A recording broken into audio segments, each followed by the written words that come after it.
A big societal stigma revolves around non-smokers treating smokers like second-class citizens, purely because they do not understand the complexity of the nicotine trap and how powerful and life-strangling it is. While you may have chosen to have your first cigarette by matter of interest, peer pressure, desire to fit in with a crowd, etc., no smoker chooses to light up and stay in the nicotine trap no matter how much bullshit we hear about smokers being selfish. When did you make the choice to be a smoker for life? Did you make a promise to never buy a packet? Every heavy smoker was once a casual party smoker, and every casual party smoker will always come back to being a heavy smoker, whether it takes weeks, months, or even years.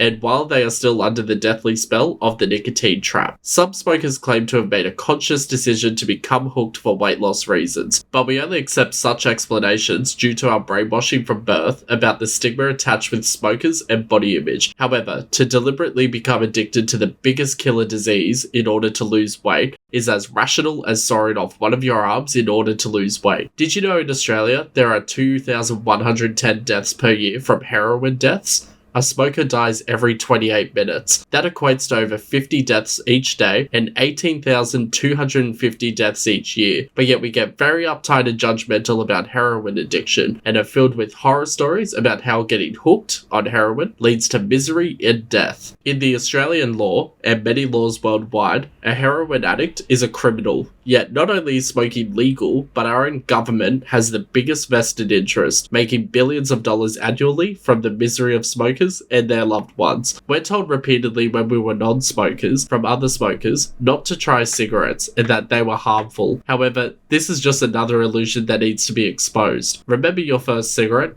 Was it wonderful and full of pleasure? I bet my entire life savings that it was fucking awful, and that you found it disgusting and you most likely were choking as well. We convinced ourselves that because these cigarettes tasted horrible, and having seen other smokers in constant peril and fits of coughing, that we could just never become convinced to get hooked. However, that is where each and every smoker lands, including myself. The sheer slavery of being a smoker never dawns on us until we try any attempt at quitting.